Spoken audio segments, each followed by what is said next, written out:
কি দেখে লোভ লাগছে তো? ডাব চিংড়ি ঠিকই ধরেছো। আর দারুণ বানিয়েছিলাম সেদিন আমি। তোমরাও যদি এইভাবে এত সুন্দর খাবার নিজেদের লাঞ্চে রাখতে চাও একটা ছুটির দিন করে, তাহলে দেরি না করে চট জলদি চলে এসো আমার চ্যানেলের মেন ভ্লগটাতে, পাখির বাসা চ্যানেলে। ভুল করো না। তো চলো আজকের মতন টাটা, দেখা হচ্ছে তোমাদের আমার সাথে মেন ভ্লগে।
তো চলো, বাড়ি তো তোমরা দেখতেই পেলে চলে এসেছি।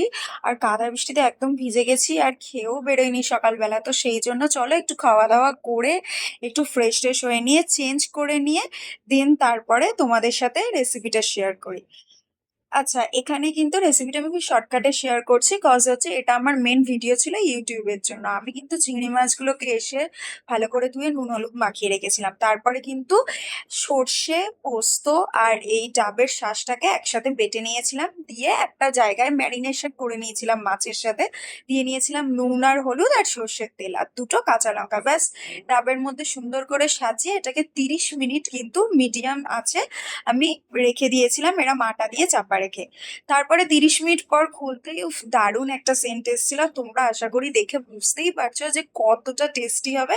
তোমরাও কিন্তু যদি স্টেপ বাই স্টেপ আরো ভালোভাবে জেনে নিতে চাও, তাহলে আমার ইউটিউব ভিডিওটা অবশ্যই দেখে নিও, ওখানে আরো ভালোভাবে রেসিপিটা শেয়ার করা আছে। আর তো বাকি যারা বুঝতে পেরেছো তারা বাড়িতে খেয়ে কিন্তু কমেন্ট করে আমাকে জানিও যে তোমরা আজকের রেসিপিটা কেমন খেলে। আর অবশ্যই এটাও জানাতে ভুলো না যে আমার আজকের ডাব চিংড়ির রেসিপিটা তোমাদের কেমন লাগলো। তো চলো, আমার তো খাওয়া দাওয়া কমপ্লিট, দেখা হচ্ছে তোমাদের সাথে আবার কোনো একটা সুন্দর ভ্লগে। আজকের মতন টাটা।